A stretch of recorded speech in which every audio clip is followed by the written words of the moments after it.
Sí, me empoderó. Me empoderó hoy Cecilia, por voto mayoritario de las chicas, empiezo yo. Me mandan a mí al muere primero.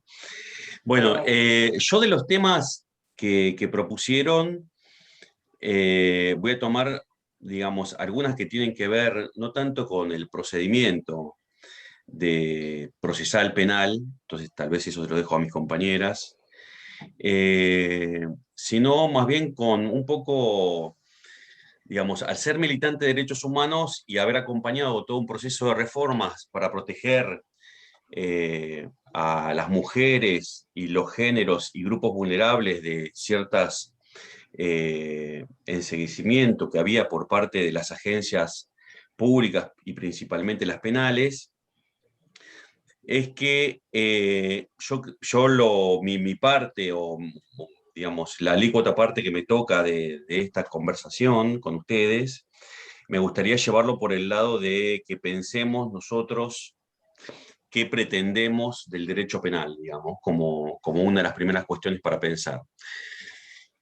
Porque uno no puede, de alguna manera, un día pensar con la derecha y pensar que todo lo resuelve el derecho penal y que ojalá que estén todos encerrados, y al otro día pedir que es una barbaridad tal situación de encierro máximo. Entonces tenemos siempre que esforzarnos, el ser humano, como que tiene que esforzarse a los efectos de buscar cierta racionalidad, ¿no? Cierta coherencia entre lo que dice, lo que hace, lo que piensa, bueno.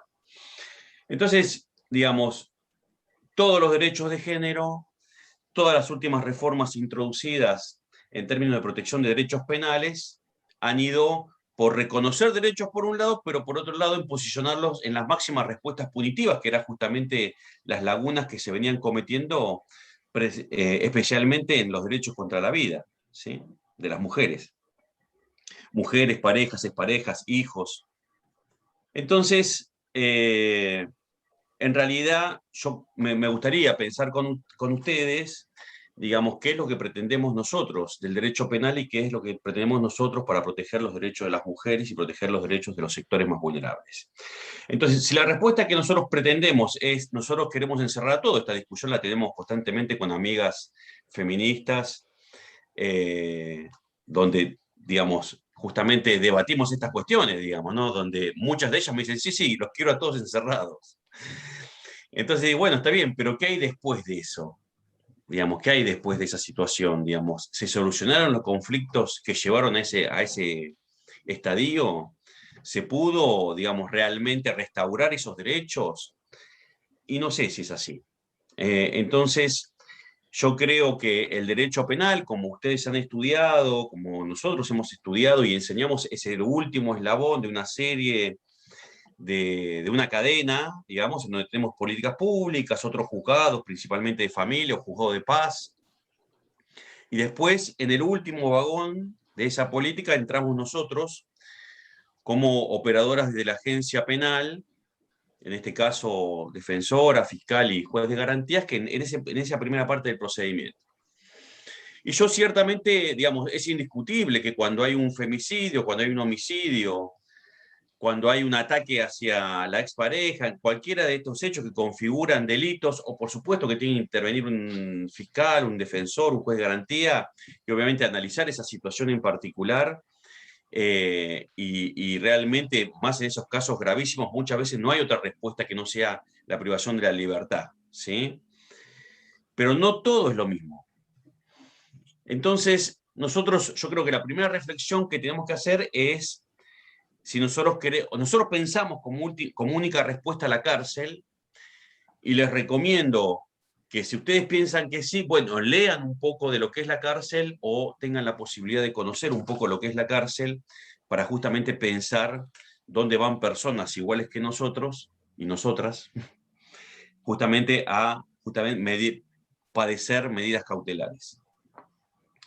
Pero bueno, a mí me gustaría con esa primera reflexión pensar en las alternativas que nosotros tenemos. Las alternativas que nosotros tenemos, obviamente, son todo lo que está ocurriendo ahora, una gran masificación de la protección de los derechos de género y grupos LGTBIQ, por ejemplo, una situación de visualización de situaciones que antes no eran observadas por ninguno de los sistemas y nos parecían, por supuesto, súper extrañas que aparezcan.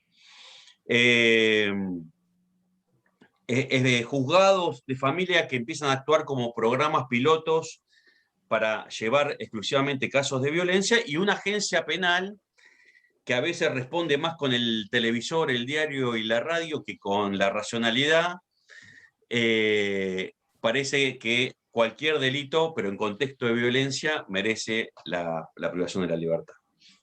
Y en realidad yo creo que nosotros tenemos el deber de, yo en el cargo en el que estoy, digamos, por la función imparcial u objetiva que, ¿no?, que uno intenta tener, de alguna manera uno intenta analizar todas las circunstancias para llegar a esa situación. Y eso nos ha llevado en algunos casos, hace más de 10 años atrás,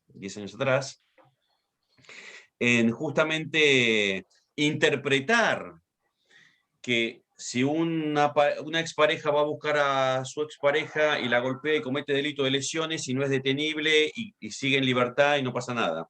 Si a la semana siguiente va y la amenaza y lo hace la denuncia, otra causa, se inicia y no pasa nada. Y la tercera va al kiosco y no la encuentra y le prende fuego a la moto y es el delito de daño y vuelve a su casa y no pasa nada. Bueno, digo, acá tenemos un problema de comprensión de la integralidad de los hechos, y realmente les digo que esa persona, evidentemente, con restricciones, con causas penales, no entiende la cuestión o está realmente afectado, digamos, evidentemente, digamos, no hay otra situación que no sea la privación de la libertad que de alguna manera asegure una de las principales cuestiones que tenemos que asegurar, que es la declaración testimonial de la víctima, digamos, ¿no? Donde en los últimos años, fíjense, ahora la provincia de Buenos Aires la ha empoderado de manera tal que le ha otorgado una serie de facultades que nosotros vamos a ver en términos generales con la ley de víctima nacional y provincial, y en términos específicos en el tema que nos toca a nosotros, reconocida como particular damnificado dentro del proceso. O sea, con la posibilidad cierta de poder requerir, casi al igual que el fiscal, no te enojes, sí, pero con mucho power, digamos, pidiendo cosas, y bueno, y la defensora, el fiscal y el juez de garantía tienen que responder a esa entidad que antes era totalmente desconocida. Pero era totalmente desconocida al punto tal que la reforma del sistema acusatorio que nosotros tenemos hoy en la provincia de Buenos Aires, antes de la reforma del sistema anterior, estamos hablando del año 98, está bien que era el siglo pasado, pero son 22 años, tampoco es tanto. O sea, hace 22 años la víctima no existía en el proceso. La víctima no existía porque estaba de moda el sistema inquisitivo en el mundo, no solamente en la República Argentina, pero principalmente en Latinoamérica, el sistema inquisitivo donde expropiábamos el poder a las víctimas como integrantes del Poder Judicial y lo llevábamos adelante y lo investigamos a fondo sin importarnos lo que ocurría. Y yo me acuerdo muy bien en ese momento, cuando nosotros trabajábamos acá, digamos, aprovecho, digamos, que es la Ciudad de La Plata, y todos conocen a la obra de Carlos Cajade o la obra de diferentes actores sociales con los cuales trabajábamos en ese momento, y veíamos problemas justamente relacionados con parejas, exparejas, y la conflictividad que existía realmente, y no había una respuesta procesal penal, porque en la agencia judicial lo que nos decían en ese momento, yo era practicante, y recuerdo, no les des bola a esta situación porque la semana que viene vuelve, ¿sí? Y era verdad, pero el tema es, lo que nosotros tenemos que problematizar, y es lo que más nos cuesta dentro del derecho penal, ustedes saben muy bien como estudiantes de todas las materias, que a los penalistas como que nos ningunean a veces, ¿no? Dicen, como ustedes estudian 300 artículos, nada más, los civilistas son lo máximo, digamos. Entonces, medio como que los penalistas así cerrados como somos, medios limitados con nuestro derecho penal, dijimos, bueno, evidentemente hay que empezar a mirar otras disciplinas que nos den información. ¿Por qué vuelve a la semana? Bueno, y empezamos a estudiar Leonor Walker, y empezamos a estudiar psicología, y empezábamos a estudiar el ciclo de la violencia y de alguna manera intentar de interpretarlo intentar de interpretarlo para de alguna manera acompañar que el proceso penal y en ciertos márgenes de consenso entre fiscal, defensor y juez de garantía se pueda armar una estrategia común que de alguna manera colabore con la situación de proteger los derechos de la víctima, pero asegurar también los derechos del imputado sin que el encierro sea la única respuesta que yo tengo. Y en eso yo siempre cito, yo doy clases posgrado en el posgrado de género en otra universidad, y me acuerdo que la directora, cuando teníamos esta clase de discusiones, le digo, está bien, pero que quede claro que el sujeto político tiene que ser la mujer. Entonces yo tomo esas palabras y digo que nosotros tenemos que asegurar los derechos de esa víctima primeramente, por el mecanismo que sea, teniendo contacto con el juez de familia, con los juzgados de familia, quienes tienen, digamos, equipos interdisciplinarios que de alguna manera abordan ese tipo de situaciones, con los servicios zonales y locales en el caso de infancia, con el organismo de niñez, para que de alguna manera en esa situación de corresponsabilidad estatal y poniendo el caso en el medio de la mesa, todo decir, bueno, a ver, ¿qué podemos hacer entre todos nosotros por este tipo de situaciones?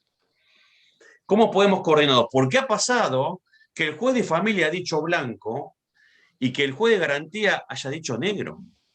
Entonces la víctima venía con un papel y el imputado venía con otro y decía, ¿cuál quieren que respete? Digamos. Y simplemente porque no había conexión entre los diferentes estamentos y organismos del Poder Judicial y la política pública. Entonces nosotros lo que tenemos que asegurar es, cuando hablamos justamente de proceso penal, es abrir las posibilidades de que intervengan de manera más activa otros actores, como pueden ser, como les decía, organismos no gubernamentales, agentes territoriales. ¿Qué es más importante para mí que pueda existir una contención a la víctima cuando ha realizado la denuncia y que sea el propio barrio, a través del espacio que sea, que tenga, de militancia, de acompañamiento, ONG, club barrial, comedor, lo que sea, que de alguna manera asegure los derechos de esa persona, y cuando estén asegurados los derechos de esa persona tengamos la posibilidad también de trabajar con la persona que ejerce violencia?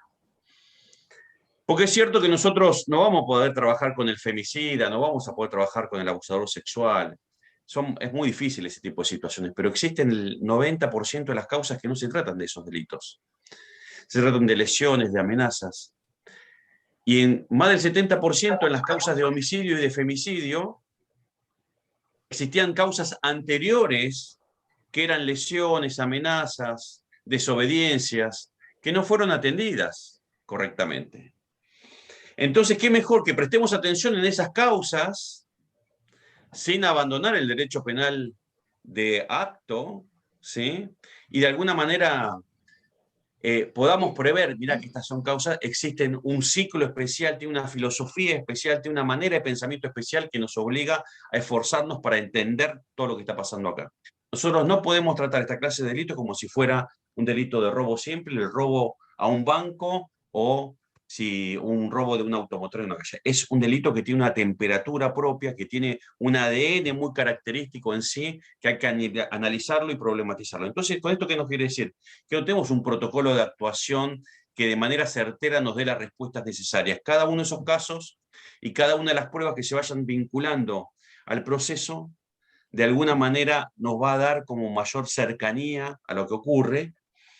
Y el desafío que nosotros tenemos en tener una visión de género en términos de proceso penal es justamente estar constantemente en autocrítica. Nosotros tenemos que estar constantemente revisándonos, como si estuviéramos en una sesión de terapia constante, online. Y me parece que de esa manera, de alguna manera, podemos garantizar justamente los derechos del imputado como corresponde, pero los derechos de la víctima que vienen en ese proceso de empoderamiento, porque en términos de política el movimiento feminista es el movimiento más importante de los últimos 40 años. Entonces, en términos procesales o en términos penales, le diría que mi fundamento para muchas veces privar de la libertad a una persona violenta porque ya justamente ha desobedecido diferentes cuestiones, por más que los delitos sean leves, o como el caso que les conté, donde esta persona le había incendiado la moto a la persona, a su expareja, a su exnovia, ¿sí? Es los peligros procesales del artículo 148, ¿sí? Y en el artículo 148 van a encontrar que tienen ustedes que recorren procesal 3 párrafos donde hablamos de peligros procesales o entorpecimientos probatorios. Y en el primer párrafo es cuando habla justamente de las características del hecho, las características del imputado, que nos ayuda de alguna manera a entender esto de una manera más integral. Y esa mirada de la situación un poco más integral nos ayuda justamente a poder avanzar. Justo la que me interrumpe es amiga mía. Poder avanzar para con respecto a garantizar los derechos de las partes o de las contrapartes en esta contienda procesal penal. Fíjense ustedes, ¿quién iría a decir que cuando nosotros en Penal 1 nos preguntaban, Zaffaroni lo repetía constantemente, ¿cuál es el resabio que queda del positivismo criminológico en el Código Penal? Y nosotros, él escribía, o diferentes autores escribían, que era el artículo 40-41, justamente cuando uno tiene que determinar expresamente, dice el artículo 40-41, la peligrosidad del imputado. La peligrosidad, o sea, el resabio más claro de derecho penal de autor. Bueno, hoy la peligrosidad del imputado lo analizamos hasta en las medidas cautelares en términos de los hechos que cometió y de las características que rodean cada uno de esos casos. ¿Sí? O sea, lo que antes tanto se criticaba termina siendo hoy un análisis dogmático, procesal, con respecto a cuando se pide una medida de restricción, se pide una medida más fuerte como puede llegar a la detención. Entonces, la propuesta creo que es que nosotros, como parte del proceso penal, tenemos que romper esas ataduras que nos limitan exclusivamente al proceso penal. Tenemos que relacionarnos con los juzgados de familia, con los diferentes espacios de la política pública en cada uno de esos casos que llegan a nuestros estrados, que intentar de buscar una respuesta integral puede ser más efectiva y eficiente a la hora de garantizar los derechos de las mujeres y también de los imputados, y de alguna manera colaboramos en el recorrido de garantizar los derechos de cada una de esas personas, y lo hacemos trabajando con masculinidades, en algunos casos, no en todos, por supuesto, pero de alguna manera como que le encontramos una vuelta de tuerca a estos derechos que venimos proclamando, que venimos de alguna manera resaltando en cada uno de los espacios y en términos de procesos. Para cerrar, lo último que me había marcado que sí quería contener, siempre hay algo en los casos que nos llama la atención, y a partir de ahí es que de alguna manera en casos de valoración de prueba y en casos de situaciones de hechos de violencia de género, me parece que son importantes por lo que nos ha tocado. Yo traje 3 nada más, porque son los 3 casos que puedo hablar, porque ya tienen confirmación de casación o de la Corte Provincial, así que, digamos, puedo tranquilamente hablar. Y cierro con esto. Cosas que nos llamaron la atención a la hora de analizar en el proceso penal cada una de las pruebas que tienen que ver con la protección de derechos. Uno de los casos es el de Erika Soriano, esa chica que desapareció en Lanús.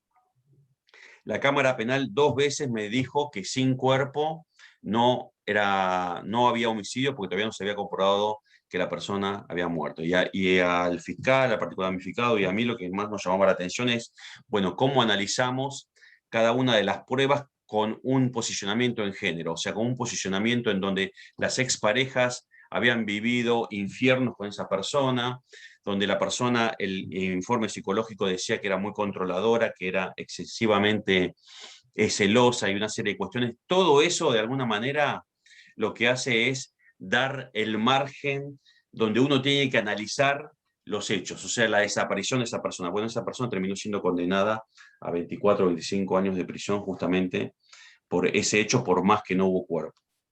El otro caso que quiero tomar es el caso de Fátima Catán, en donde durante 1 año y medio su expareja estuvo en libertad porque no se podía comprobar su responsabilidad. Y esto es importante, las declaraciones testimoniales, porque cuando Fátima fue finalmente demostrado prendida a fuego por su pareja, cuando Fátima llega al hospital, lo primero que le dice a la médica es, él no fue, me prendí fuego yo. Esa declaración testimonial de una médica en el proceso penal tuvo un peso específico en términos de 2 días de valoración de prueba fuertísimo. Y entonces el tema es cómo tuvimos que analizar toda la prueba para entender qué es lo que había pasado. ¿Y saben cuál fue la clave? 8M, parece mentira. 8 minutos. Los 8 minutos que tardó la pareja en intentar de apagar a su cónyuge en ese momento. 8 minutos. Y les recuerdo, 8 minutos, nosotros decimos 8 minutos, yo me los comí los 8 minutos en 3 historias.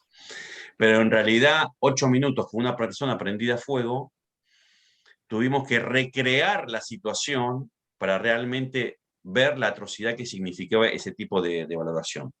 Pero ahí tuvimos que contrarrestar diferentes cuestiones que tenían que ver con la prueba, la declaración testimonial de una médica que decía de boca de la persona que había sido supuestamente víctima de violaciones causales de muerte, que no había sido su cónyuge, sino que había sido ella, digamos, el peso que tenía ese tipo de situación.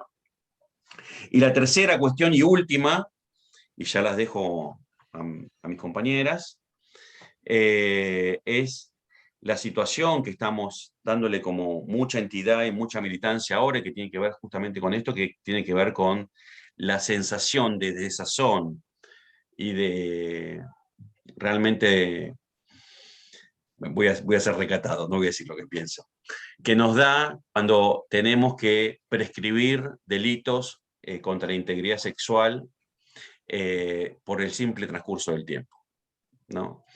Entonces, yo lo que digo, digamos, me parece es que estamos en un nuevo esquema planteado. Ustedes saben que los hechos cometidos a partir del 2015 no son imprescriptibles, como dice la derecha, sino que en realidad son delitos donde la prescripción empieza a correr desde el momento de la denuncia, digamos, una garantía para la víctima.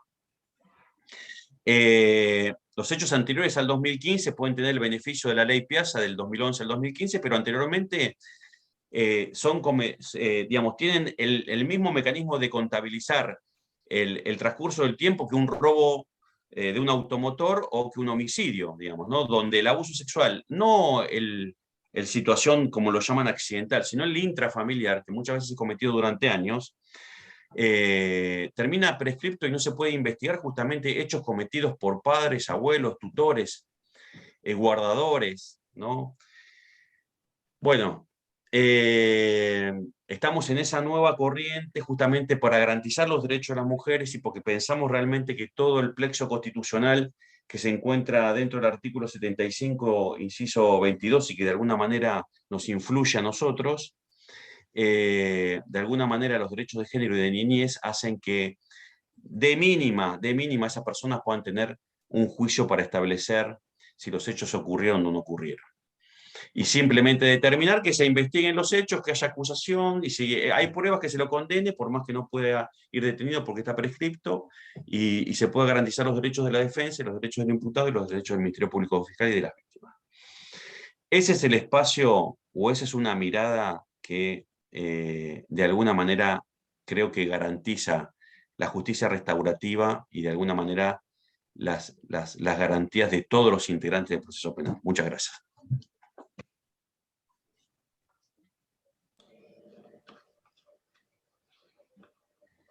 Bueno, siguiendo un poco la línea de Gabriel, porque en definitiva sus 20 minutos fueron casi un mundo de lo que veníamos a charlar. Lo que sí me interesa por ahí transmitirles a ustedes, niños, que no les quedará mucho para ejercer la profesión y están buscando una mirada diferente o de construirse,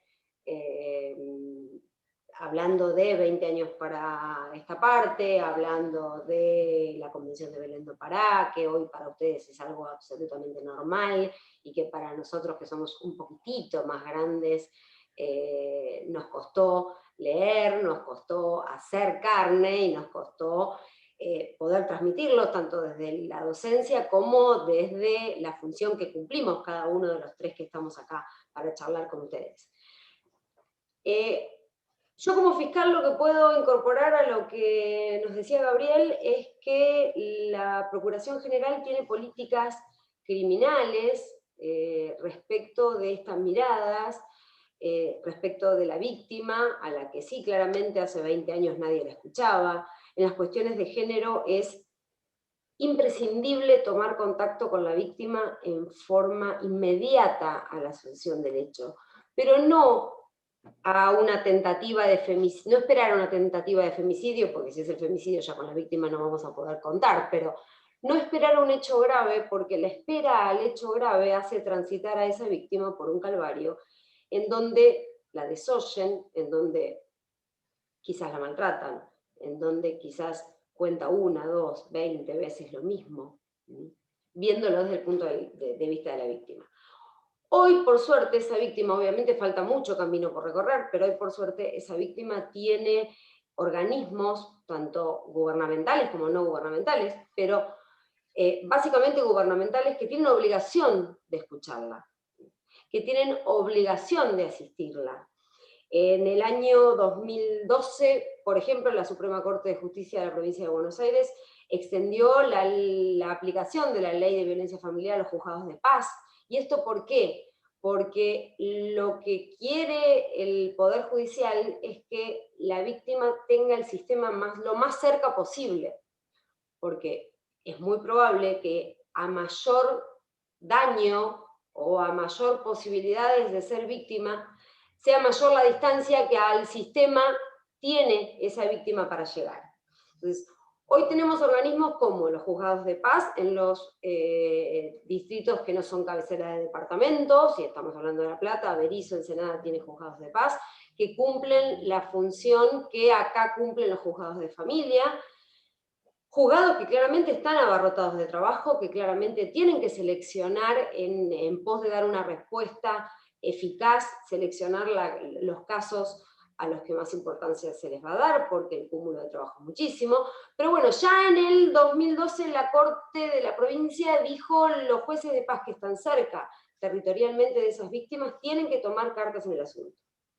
Y ahí empezamos a transitar un camino en donde a la víctima de violencia de género se le intenta dar herramientas que sean de más fácil acceso.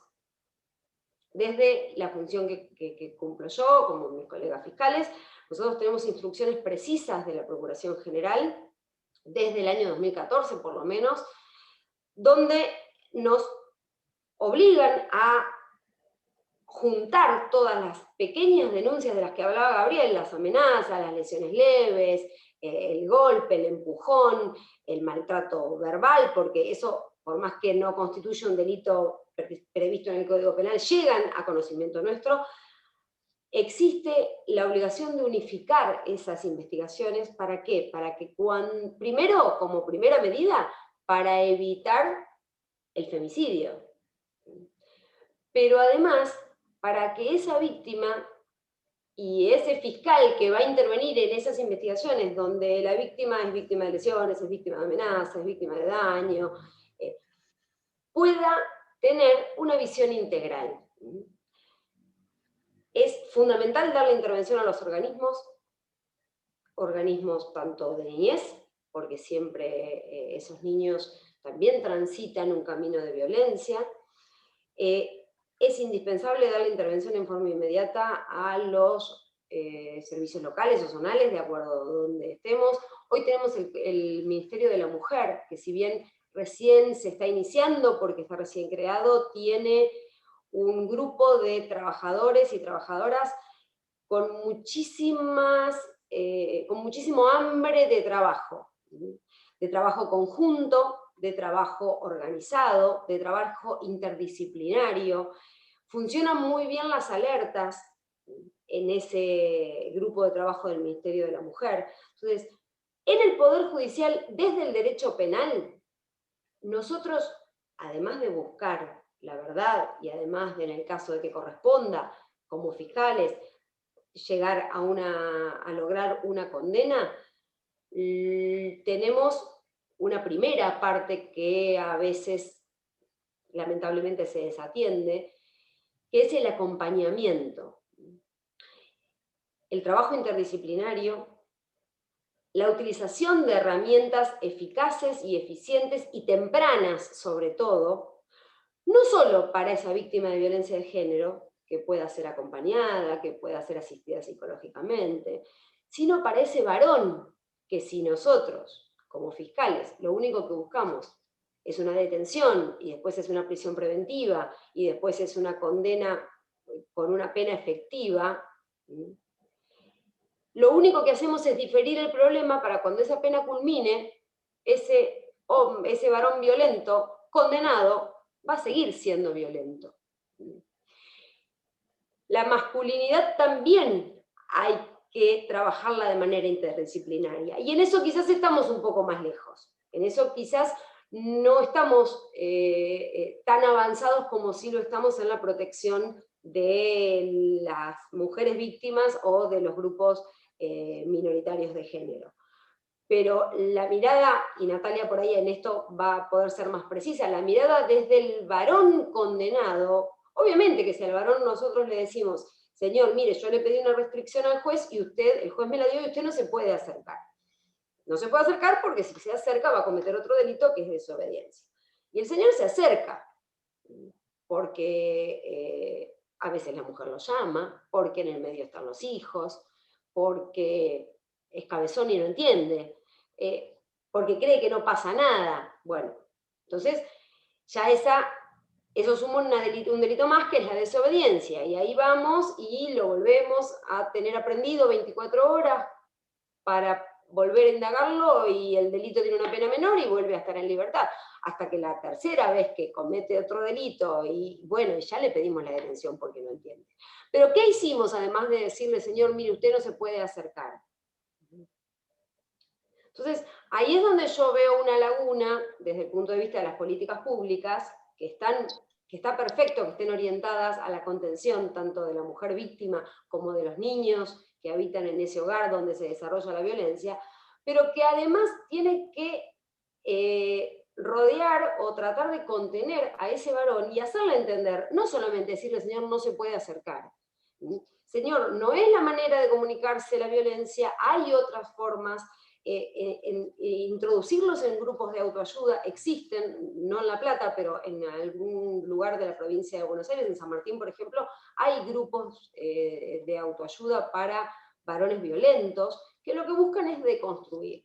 Y se me viene a la mente el caso que lo conocen todos, de esta señora a la que prendieron fuego, que ahora no me acuerdo el nombre, pero que al violento o al imputado lo condenaron, cumplió la condena y el juez le impuso, además de la condena de prisión efectiva, le impuso la obligación de hacer un tratamiento psicológico como medida alternativa al cumplimiento de la pena. El señor cumplió la pena completa dentro de la cárcel y se negó a hacer el tratamiento psicológico. Y la pregunta entre los operadores que intervinieron, que en ese momento creo que era el doctor Villafañe quien hacía la ejecución de la pena, era ¿qué hacemos con este varón que no está cumpliendo con una de las condiciones impuestas para recuperar la libertad? Y de hecho el señor salió en libertad porque cumplió la pena privativa de libertad completa y terminó teniendo una prohibición de acercamiento de 100 kilómetros a la víctima. ¿Podemos tenerlo encerrado toda la vida porque se niega a realizar un tratamiento psicológico?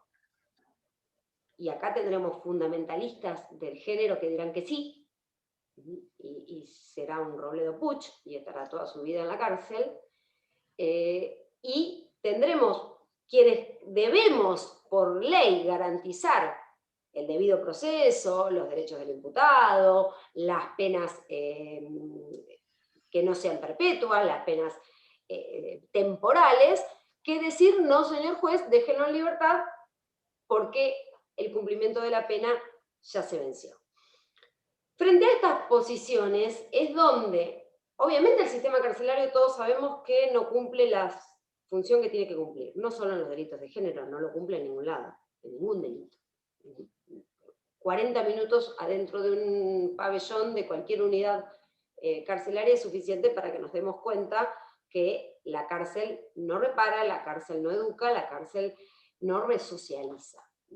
Pero como no es el tema para el que nos invitaron a hablar, No nos vamos a introducir en qué hacemos entonces si la cárcel no resocializa, podemos retomar la vida en comunidad si nos enseñan a vivir encerrados, y podemos armar un debate filosófico que no tiene que ver con el tema.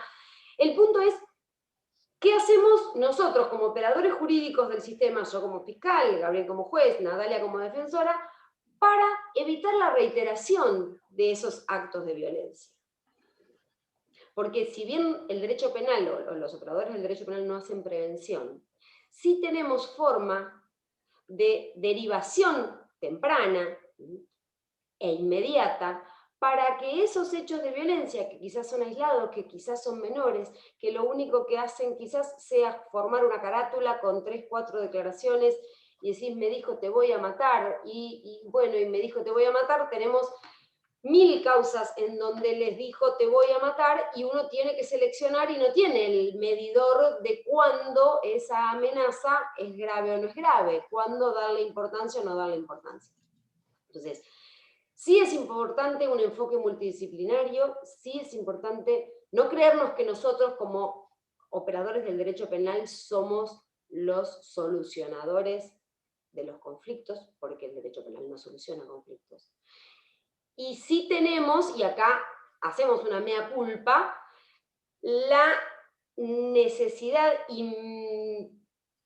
imprescindible de prestar colaboración, de poner en conocimiento de los organismos, de involucrarnos en esto de la interdisciplinariedad del trabajo.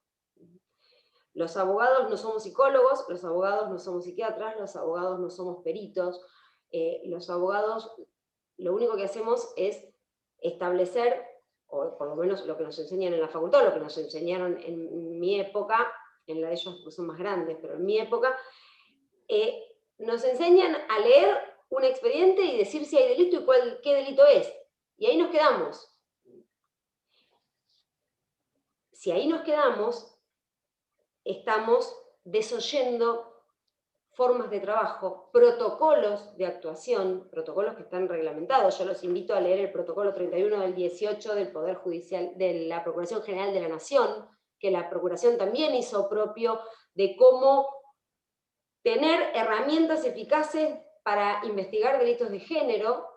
Habla de femicidio, pero tranquilamente cualquier delito de género, el abuso sexual, las lesiones, las amenazas, pueden ser tomados a partir de ese protocolo de actuación, en donde es importantísimo y fundamental, sobre todo para disminuir la criminalidad, además, el enfoque interdisciplinario y la intervención de los organismos que tienen alertas tempranas.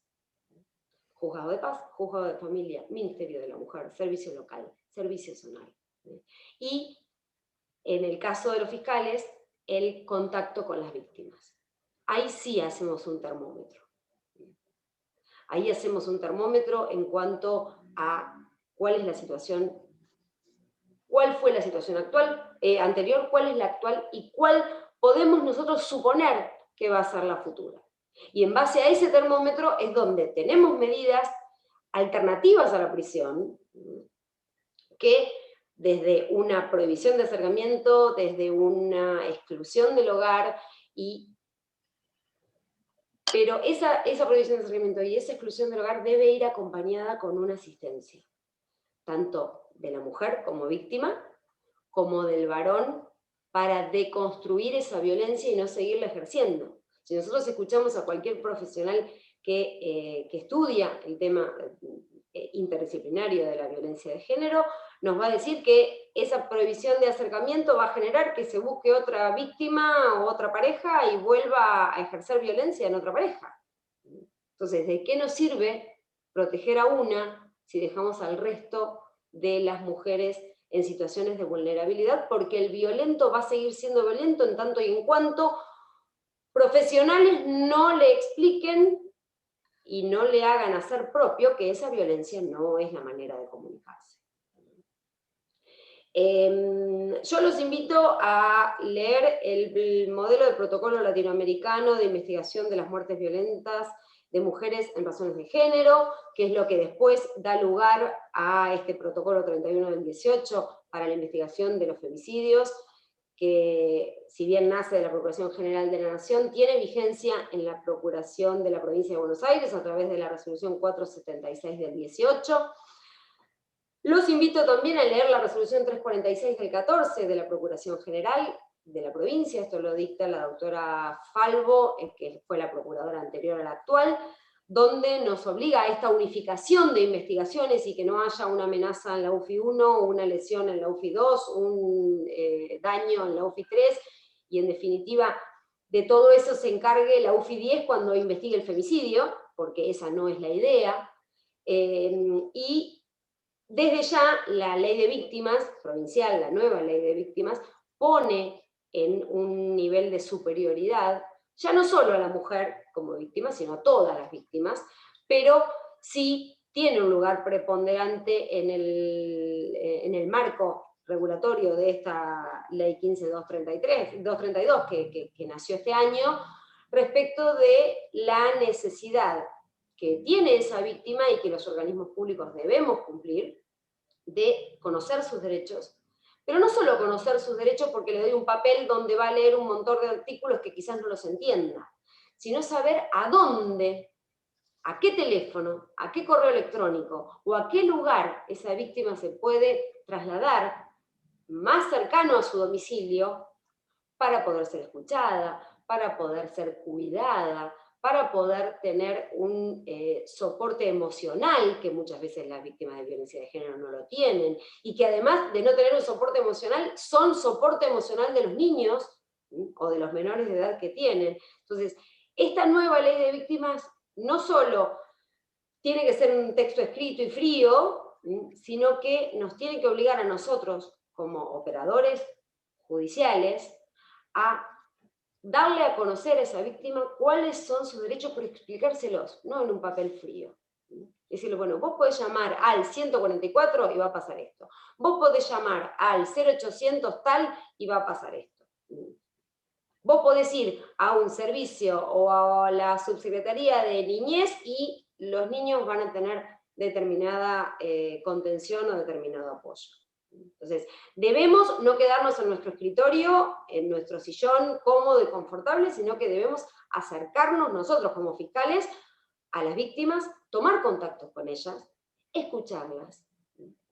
Y cuando esa víctima duda, o cuando esa víctima a la semana viene a decir, no, está todo bien, en realidad no pasó lo que pasó, o yo me confundí, buscar, no insistir para que siga denunciando, no insistir para que se mantenga ahí y amenazarla con que si no la vamos a procesar por falso testimonio, porque nosotros queremos seguir adelante con esa causa. Buscar el foco de conflicto y buscar qué es lo que le está pasando a esa víctima. ¿Por qué viene a desdecirse? Porque en la comisaría le tomaron lo que quisieron porque estaban apurados y se querían ir, porque el relato espontáneo es verdadero y el que se macera y se piensa una semana con ese varón que no está en la casa, con esos niños que extrañan a su padre, o con esa falta de comida y de recursos que llegan a ese domicilio, la hace cambiar de opinión. Porque realmente lo hizo. Nosotros tuvimos un caso en donde la señora vino a decirnos, y fue muy, sigue siendo una de las situaciones más naif que nos tocó vivir. Era una señora que una vez por semana llamaba al 911 porque su pareja la golpeaba. Y la pareja decía, no, yo no, pero y juraba y perjuraba que él no tenía nada que ver.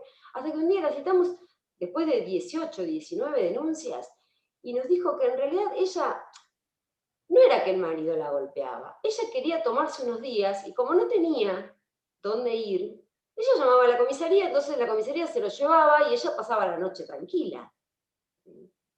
Y después denunciaba a la policía porque la policía no le hacía caso. Claro, la policía no iba más. Pero mientras tanto, ese varón pasaba 24 horas en un calabozo. La policía acudía al lugar, desatendiendo otros lugares. Y esa señora hacía uso y abuso de un sistema que no necesitaba hacer. Entonces, en la viña del Señor hay de todo.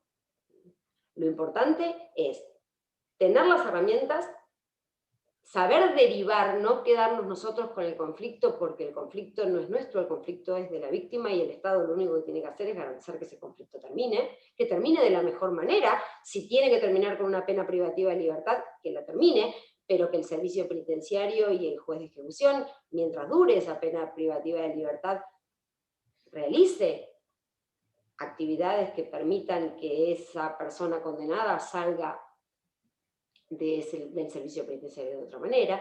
Y respecto de la víctima, poner en funcionamiento y dar la intervención, y no menoscabar ni ningunear a los organismos, tanto del Poder Ejecutivo, ya sean provincial o municipal, o a los otros organismos judiciales, como son los jueces de familia y los juzgados de paz, que trabajemos de manera conjunta. Y de manera conjunta es donde, porque siempre trabajando en equipo se trabaja mejor y se obtienen mejores resultados, esas víctimas van a ser oídas a su debido tiempo, van a ser medidas en cuanto a la magnitud del conflicto, y yo creo que, si no en un 100%, porque obviamente nadie eso lo puede garantizar, sí se puede disminuir la violencia de género en un nivel importante. Desde ya, de construirnos como operadores. Yo felicito a la gente que organizó esto, porque invitó a uno de los militantes más fervientes del género, pese a que en muchas cosas no coincidimos, pero hay que reconocerlo. Fue uno de los primeros jueces que habló de violencia de género de la etapa moderna, y también no menoscabar al varón cuando ese varón intenta proteger a la mujer, cuando ese varón respeta a la mujer y cuando ese varón quiere colaborar con la igualdad o con el de construir esta violencia machista. Sí, es cierto, y en esto hago mea culpa, que los operadores judiciales, muchos continúan siendo machistas, si bien nosotros tenemos capacitaciones obligatorias anuales sobre violencia de género, sobre la ley Micaela, que las debemos realizar, y si no las debemos realizar de manera obligatoria, hay mucho camino por transitar todavía. Pero sí asumimos el compromiso de militar esta situación, de acompañar a las víctimas, no solo porque la ley 15232 nos obliga, sino porque es una manera de hacer del mundo un poquito mejor. Hasta acá mi aporte. Obviamente quedo a disposición para las preguntas que al final de lo que nos cuente Nati quieran hacer. Bueno, les agradezco por haber invitado a un defensor, porque generalmente estas charlas las dan jueces, fiscales, los conversatorios, porque parecemos como el enemigo o el otro lado, y realmente la preocupación que nos une a todos es la misma. Yo pensaba, ¿qué puedo aportar de utilidad? ¿Qué les puedo decir? Porque realmente yo no tengo un marco de acción importante, no tengo poder de decisión, no tengo poder de coerción, no tengo nada. En realidad, mi labor es peticionar, formular escritos, formular peticiones verbales, y no venimos acá a escuchar lo que yo hago. Si presento una exhibición, una excarcelación, un recurso, en realidad pensé que se podía llegar a aportar, y los escucho a mis colegas y realmente me saco el sombrero, porque creo que están de un lado totalmente neutral, más allá de los roles que tienen cada uno, piensan un poquito de los dos lados. Y yo pensaba, bueno, lo que les puedo brindar a los chicos es el quehacer diario. ¿Qué pasa en la defensoría en estos casos? Nosotros recién salimos del turno. Último día de abril, tuvimos 15 días de turno. Y cuando empezamos el turno vamos con dos mundos totalmente distintos. Vamos al mundo, o al día del asesoramiento, con el mundo jurídico y el mundo doméstico, que es el caso concreto. El mundo jurídico, como ustedes saben, es una cantidad de normas nacionales e internacionales de protección a la víctima. Nos vamos a encontrar con tratados, con convenciones, con instrucciones, con recomendaciones, con informes. Sabemos todos los derechos que tiene la víctima, sabemos cuál sería la perspectiva que busca este derecho internacional de debida diligencia, qué sería la debida diligencia que tiene que trabajar, en la que tiene que trabajar un Estado, de prevención, de investigación, de sanción, de reparación, de no repetición.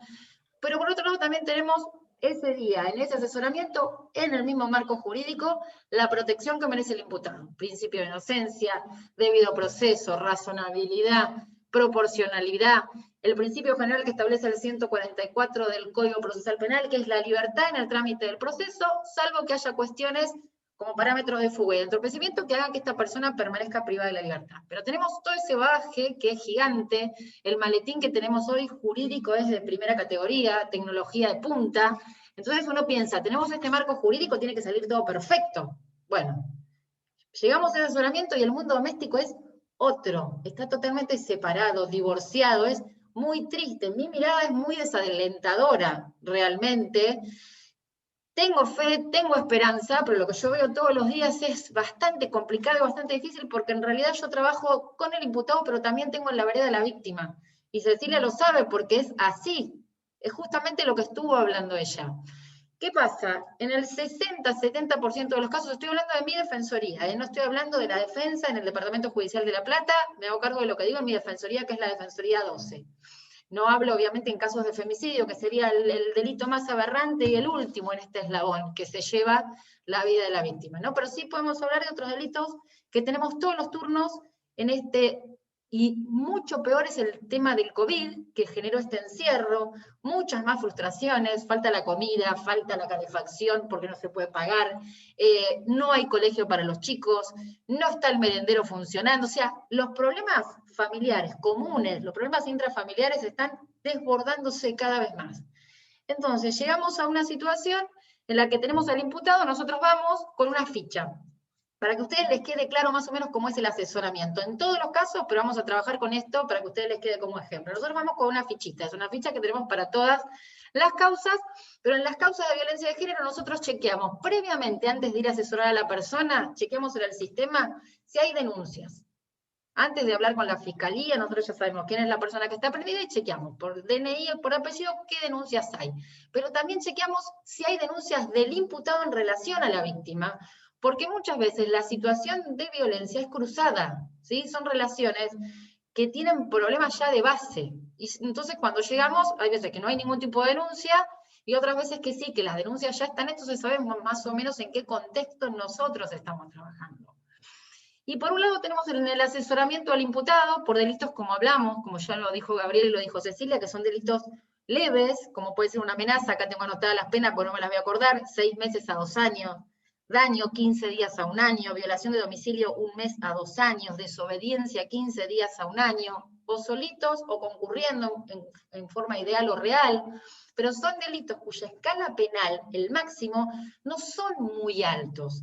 En cualquier otro delito que no tenga que ver con este contexto, un defensor peticiona una excarcelación, para que esta excarcelación, no sé en qué año están de la facu, pero les digo, es un mecanismo para que esa persona salga en libertad. ¿Por qué? Porque la escala penal lo permite. Si leen el 169 del Código, el inciso 1-2, son excarcelaciones comunes ordinarias. Bueno, en este caso, esa excarcelación generalmente queda trabada. Yo siempre le digo a mis alumnos, el trabajo del defensor generalmente recibe una respuesta negativa, es un no. ¿Sí? No, ni lo digo ni lamentablemente, uno ya lo conoce, yo ya lo tengo asumido, trato de hacer mi trabajo de la mejor manera posible, pero en el 80% de los casos mi respuesta es un no. Y en el contexto de género se generan un montón de preguntas en el marco del asesoramiento, y hay un montón de historias que se cuentan, y todas tienen un denominador común que es muy triste. Entonces, la pregunta principal que realiza el imputado es, ¿cuándo salgo? ¿Sí? Como en todos los delitos, pero en otros delitos yo le puedo decir, y es un robo, es lesiones entre vecinos, y hay posibilidad de que salgas. Los delitos en contexto de violencia de género, casi en el 90% de los casos, no salen, ¿sí? Entonces, la primera pregunta ya es, y va a ser complicado que salgas. De acá a un tiempo bastante largo vas a tener que esperar, ya sea una desobediencia, unas lesiones, un daño, una violación de domicilio. ¿Pero por qué? Si yo no hice algo tan grave como otras personas que están en libertad, salen a robar con un cuchillo y están en libertad. Bueno, pero esto es contexto de violencia de género, y uno les explica. Vos prendés la televisión y vos ves cómo es la situación, no es desconocida. Esto es algo que circula. Hay que cuidar las relaciones, hay que cuidar los vínculos, hay que cuidar a las mujeres, el respeto. Bueno, ¿qué pasa? Nosotros tenemos al imputado en el asesoramiento preguntando ¿cuándo salgo? Y muchas veces, lamentablemente, tenemos a la víctima, a la mujer, afuera, de la Defensoría, porque nosotros asesoramos en un calabozo que está abajo, en el edificio que tiene de un lado sobre 7 las fiscalías y sobre 8 las defensorías. Y por el otro lado tenemos a la víctima, o llamando por teléfono, y ahora con los casos de COVID, también en la puerta de la defensoría, diciendo que ya se arrepintió, ¿sí? ¿Y cuáles son las dos cosas que preguntan lo mismo? ¿Cuándo sale? ¿Cuál es el resultado de este proceso? Ya sabemos que, por el fallo Góngora, y ya sabemos, de acuerdo a la distinta jurisprudencia y la práctica judicial, que esa persona va a quedar privada de la libertad. No se va a poder mediar. No va a poder tener suspensión de juicio a prueba, que son medidas alternativas al juicio que habilitarían su libertad. En la mayoría de los casos, esa persona va, si no tiene antecedentes, va a terminar con una condena, y no de ejecución condicional, va a terminar con una condena de efectivo cumplimiento, corta, más larga, pero van a estar presos. Mi asesoramiento siempre es con la verdad. Miren, la verdad que está bastante complicado el tema de su libertad. Del otro lado están preguntando lo mismo, y ahí es lo que sale en el relato, siempre de los dos lados, que es increíble, que es la palabra amor, pero lo escucho todo el tiempo, el imputado dice, no, pero yo la amo, yo estoy completamente enamorado, y en la vereda tengo a la señora que dice, yo lo amo, mis hijos lo aman, hasta la familia, las dos familias, porque muchas veces viene la familia del agresor con la familia de la víctima, y uno dice, pero usted hizo la denuncia. Sí, pero yo la quiero retirar. No, no se puede retirar la denuncia. No, no existe esto. No, pero antes a mí me dijeron que si yo voy y la retiro va a salir. No, no va a salir. Usted puede ir a hablar a la fiscalía. Muchas veces las personas van hasta la fiscalía a intentar que se las escuche por esto, pero no quiere decir que la fiscalía sea sorda. Quiere decir que existió un pedido de ingreso en el circuito penal, y a las 24, 48 horas, en la mayoría de los casos, estoy hablando por mi defensoría, 70% de los casos, esa denuncia ya quiere ser eliminada. No estoy hablando de casos que no son tan leves, tengo casos de lesiones bastante fuertes, donde la víctima considera, y la explicación de la víctima es, nos llevamos así, nos pegamos, nos agredimos, la violencia es mutua. ¿Por qué está él y yo no? Porque no tiene que haber violencia. El imputado pasa exactamente lo mismo, tengo al imputado todo rasguñado, todo golpeado, y me dice, pero ella también me pegó. Bueno, pero no se tienen que pegar. Del momento que vos le pegaste y que ella te lo devolvió, los dos están marcados, esto es un delito. Es muy difícil cuando uno asesora que entiendan la magnitud del hecho. ¿Por qué? Porque están acostumbrados, y por ahí lo vieron en sus padres, y por ahí lo ven constantemente. Con Cecilia hemos ido a dar clases a las escuelas, a un montón de escuelas, y escuchás unas realidades de nenitos chiquititos, lo que ven, y tal vez eso es lo que es. Esto no es una clase de filosofía ni de sociología, pero realmente estamos en contacto con situaciones muy difíciles. ¿Por qué? Porque más allá del circuito penal está la unión, y esa unión sigue en el tiempo. Yo lo que les puedo asegurar es que a mí me siguen llamando las víctimas, o llaman para que se le otorguen los beneficios. Tiene que estar próximo a las salidas transitorias, tiene que estar próximo a la libertad condicional, se le lleva la comida, se le llevan las cosas, o sea, esas uniones existen. Entonces, ¿qué se hace con esto? Entonces, cuando la manda internacional es prevención, investigación, se sanciona, se repara y no repetición. Bueno, lo que nos queda a la fiscalía, al juzgado y a la defensa es, y más a ellos, ¿no? Investigación, sanción y reparación. Ahora, prevención y no repetición, creo que no está en la órbita del Poder Judicial Penal, porque no lo podemos lograr. Yo no puedo tratar de que no se repita porque no tengo el mecanismo, y tampoco voy a generar prevención, ¿sí? Para mí es desalentador desde lo que yo veo, porque son estos lazos que se gestan y son muy difíciles de cortar, porque la mujer lo espera, porque la mujer lo quiere. Y no solo hablo de cuestiones económicas, no solo son por una cuestión de sustento económico, sino porque el lazo ya está trabado y quiere permanecer en el tiempo. Entonces es muy difícil trabajar con esta idea de el derecho penal lo va a solucionar. Creo que no lo va a solucionar, como decían Gabriel y Cecilia, tiene que haber otros resortes, tiene que haber otro abordaje. Nosotros estuvimos trabajando con el Hospital de Niños un tiempo, con un gabinete que da un curso, una especie de terapia que se llama Desaprender. es solamente con el varón, y es que desaprenda sus hábitos culturales que lo llevaron a ser una persona violenta, y no tiene que ir la mujer. Y la idea no es reparar un vínculo de pareja, sino que la idea solamente es que el hombre tome ciertos valores y pueda tener ciertas conductas que lo acerquen a una vida mucho más pacífica. Estuvimos trabajando eso hace 2, 3 años con el Hospital de Niños. Fue un problema muy grande el tema de los horarios, el tema de que si el señor tiene que ir a las 9 de la mañana a hacer el curso, no puede empezar el trabajo de albañilería, o no puede ir a la pinturería, o no puede atender el negocio. Era imposible conectar todo, empezaban a quedar sin trabajo, nos llamaban y nos decían a la Defensoría, no podemos hacer esto, porque mi empleador no lo va a entender, no quiere entender, y a veces lo que se generaba era que donde avisaban que iban a hacer esto, los despedían, porque tenían un violento trabajando en el lugar. Es muy complicado todo este tema. Las respuestas que yo tengo como defensor son todas negativas en relación al imputado, las que le puedo dar. ¿Qué me pueden preguntar en el tema de la ejecución de la pena también? ¿Cuál es la respuesta que se obtiene? Y es que no se les da casi ningún tipo de beneficio. Con la ley 27375 de 2017, el 56 bis, ¿qué hace? Incluir todo lo que es el resultado muerte, pero en el caso de este aumenta los delitos, que no iban a tener ningún beneficio en el periodo de prueba, en la progresividad del régimen. Entonces no tienen libertad condicional, no tienen salidas transitorias. La situación, yo creo que la transformación legal, con la transformación jurisprudencial que hubo, que sí son positivas, ¿sí? Hay un marco legal muy bueno y hay una jurisprudencia que cuida mucho a la mujer, pero me parece que faltan medidas extrapenales, políticas públicas, que puedan gestar otro tipo de relación, que puedan enseñar otro tipo de vínculo. Esto parece naif y parezco Rolón, pero realmente es muy complejo y es muy complicado, y todo el circuito de acceso a la justicia tiene unos ribetes que parecen un laberinto, es un laberinto. Yo he tenido casos en que nosotros damos el teléfono oficial y damos también, yo he dado mi teléfono personal. En un montón de casos, más que nada cuando yo trabajaba en flagrancia, ahora flagrancia no hay más, por el tema de COVID no se hacen audiencias, uno genera determinado, no es vínculo, pero es algo mucho más familiar. Entonces en la audiencia está el imputado, está la víctima, están todos los familiares, vienen y te cuentan y encuentran un espacio para hablar del tema.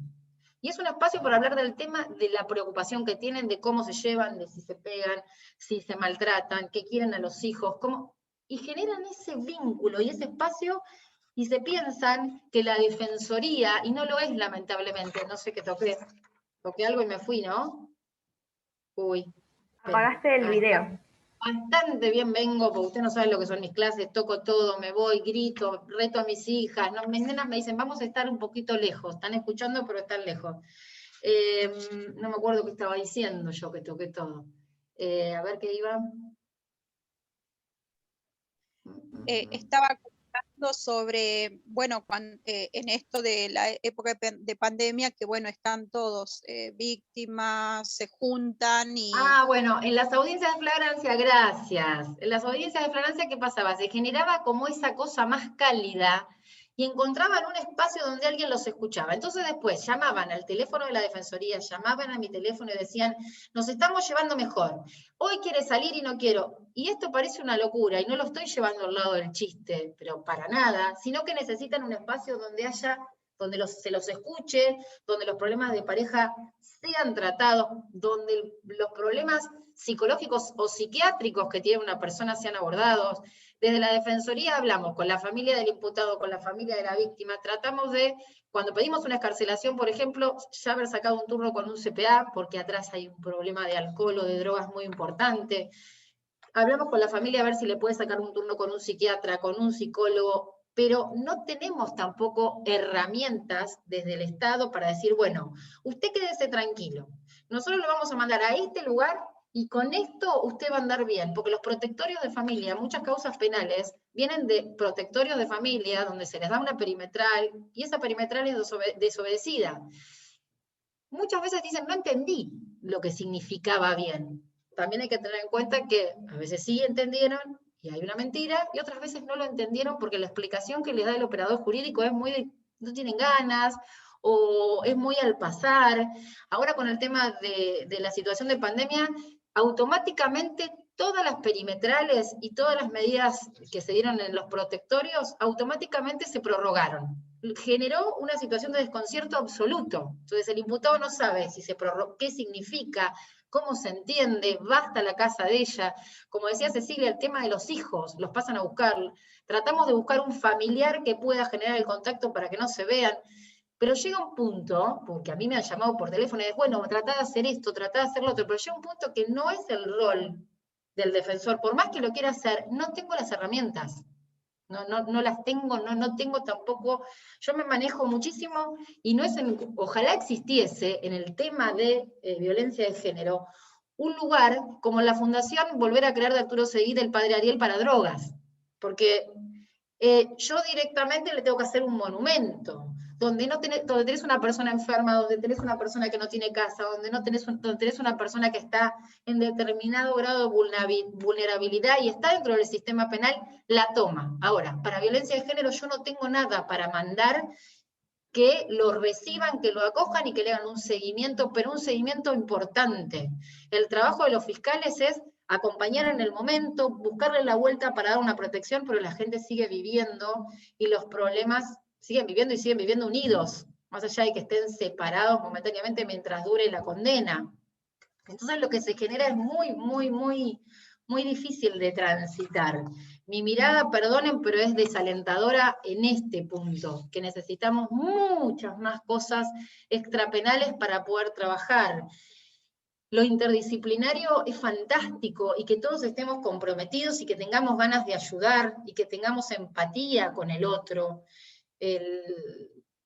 Desde chiquito, yo cuando llego a mi casa le cuento a mis hijas muchos de estos casos y me dicen, ¿y cómo, mamá? Pero porque tienen otra formación en su cabeza, empezaron a escuchar desde mucho antes cómo tiene que ser el trato del hombre a la mujer, de la mujer hacia el hombre, las relaciones de respeto, una pareja, lo que significa que sea algo parejo. Entonces se azoran con muchos de los relatos. ¿Y cómo puede ser que pase eso? Yo no sé, tal vez dentro de algunas generaciones, cuando ya este discurso, que gracias a Dios se asienta en cuanto a la forma de relacionarse, ya sea común, tal vez tengamos muchos menos casos de agresiones de hombres a mujeres y agresiones recíprocas, menos violencia en general, pero desde lo que yo veo, como están las cosas hoy, mi turno, por ejemplo, tengo 20 personas detenidas en contexto de violencia de género actualmente, por delitos de desobediencia, lesiones, amenazas, con una estrategia que va a ser condena de efectivo cumplimiento de acá a 5 o 6 meses, en el momento que radique en el organismo correspondiente. O sea, me pasó algo en este turno, no es con Cecilia. Cecilia estaba en un procedimiento, yo la vuelvo loca. Y le escribo, le digo, ¿qué vas a hacer? ¿Qué no vas a hacer? Para mí es un orgullo. Yo cuando me entero que trabajo con Cecilia estoy muy tranquila, porque es muy objetiva. ¿Sí? Ella pide la detención cuando corresponde una detención. Entonces, a mí me da mucha tranquilidad, muchísima tranquilidad. Y yo ya la había tosigado bien temprano y estaba en un procedimiento y me puso, no te voy a atender más porque estoy trabajando. Con mucho amor me lo puse, pero yo ya dije, no le molesto más porque me va a matar. Voy a asesorar con mi ficha, con todo, y atiendo a un señor grande, tendría 75 años. Ay, por favor, empiezo a hablar, leo la causa antes de ir, leo el parte y le había pegado a su señora, la había empujado contra la pared porque tenía el televisor muy alto él y cuando ella fue a decirle que lo baje, bueno, digo, por favor, una persona grande, bueno.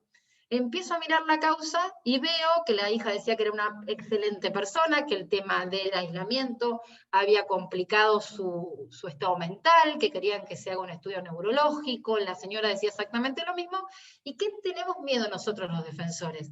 Que cualquier cosa sea tomada en contexto de violencia de género, ¿sí? Donde hay un hombre y una mujer, y no es siempre así. Yo ya sé que cuando trabajo con Cecilia, yo tengo garantía de eso, pero igual yo decía, quiero ver qué es lo que pasa. Me entrevisto con el señor y para mí tenía Alzheimer. Automáticamente le digo a Cecilia, Cecilia, te lo pido, por favor, estoy entrevistando a un señor que para mí tiene Alzheimer, esto no es contexto de violencia de género, hay que llevarlo a hacer estudios neurológicos, y automáticamente entraba un mensaje de Cecilia, que ya me conoce, diciendo, quédate tranquila, que fulano de tal sale con una restricción, no pedí la detención, y bla, bla, bla, porque ya había hablado con la señora, con la hija, pero bueno, da gusto trabajar así, porque desde mi rol, la situación muchas veces es, en principio, es violencia de género. En principio es un contexto de violencia intrafamiliar, y tal vez no. Este era un señor que realmente lo deben estar ahora, deben estar haciendo todos los chequeos y ya está medicado y puede andar normal.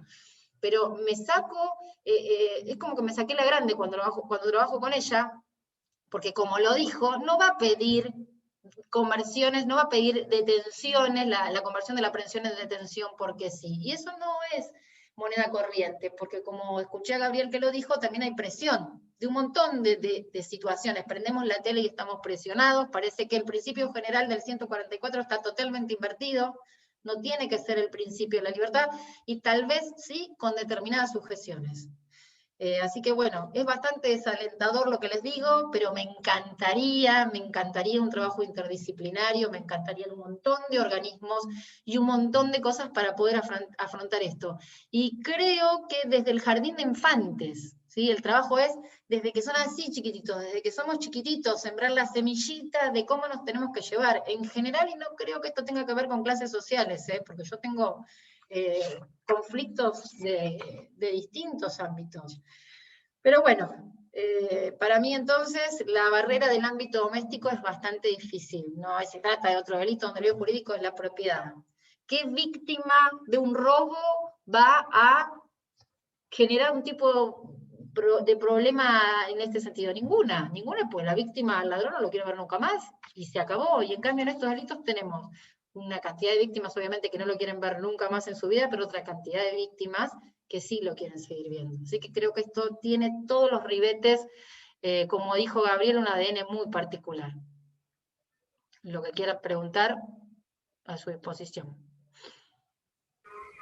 Bueno, muchas gracias Natalia, muchas gracias a Cecilia y a Gabriel también. Así que sí, ahora vamos a abrir el espacio para que puedan hacer preguntas o intervenciones. Ahí Ilsen fue la primera en levantar la mano, así que les cedo la palabra, pero si quieren vayan escribiendo por el chat.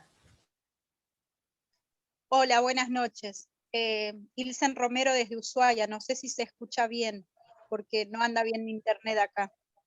En realidad, bueno, yo me conecté un poquito tarde, estuvo muy interesante todo lo que dijo la doctora, y hay muchas cosas que a mí en lo particular me preocupan, pero yo puedo hablar por mi experiencia acá en lo que, o sea, yo soy de la provincia de Tierra del Fuego, y conectándome con otras organizaciones de otras provincias, me decían de que hay cuestiones que son generalizadas en todo lo que es el país. Me refiero a, por ejemplo, los privilegios que tienen los presos. Hay privilegios que yo no sé el por qué, no sé si hay alguna ley que, bueno, yo quería anotar esa ley que había dicho la doctora hace rato, donde, bueno, obviamente ellos después llega un momento en el que por buena conducta empiezan a salir, con todo esto de la pandemia, tienen los teléfonos celulares, la impotencia de uno que está en la casa, tiene que pagar el internet, así sea para estar conectado, para estudiar, para lo que sea, sin embargo ellos lo tienen ahí gratis, cosa que yo no sé dónde está el castigo que les dan. Bueno, acá es mucho peor, en otras provincias por ahí hay cosas que no se ven como acá. También lo que quería preguntar, o más bien por mi experiencia, a mí me pasó de pedir ayuda ante mi agresor, que era mi expareja, ayuda de todo tipo, CPA, periféricos, o sea, salitas, como les dicen en el norte, para poder hacerlos ver con psicólogos, porque llega un momento en el que ellos se victimizan y siempre nos echan la culpa a nosotras de todo, y de por medio ponen sus adicciones y culpan a sus adicciones si es que la tienen. Entonces, a mí siempre me dijeron que no se podía hacer nada, y bueno, y que uno tampoco puede obligar a la otra persona, pero yo creo que si en un vínculo familiar uno está preocupado por la otra persona, no puede de alguna manera hacer que alguien intervenga porque si a mí me habrían ayudado antes, lo que yo sufrí no lo habría, o sea, no lo habría pasado tal vez. No hay forma de que alguien pueda intervenir ante los llamados de auxilio, los miles de llamados de auxilio, porque también convengamos que creo que hay que tratar de que tanto a la policía hay que capacitarla, porque lamentablemente es algo diario de estar luchando, que no sé si es por el hecho de que somos mujeres, yo no sé si a los hombres les pasa, pero es como que no le dan la importancia que realmente necesita. O sea, cuando ellos intervienen es cuando uno ya está toda destruida, ya nos pegaron, algunas, ustedes saben bien la cantidad de muertes que hay, y no hay forma de poder intervenir antes, de que alguien pueda decir, sí, esta persona necesita ayuda, la mujer, la tía, la hermana, el hermano, el padre, quien sea, está pidiendo ayuda. ¿No hay forma? Esa es mi pregunta.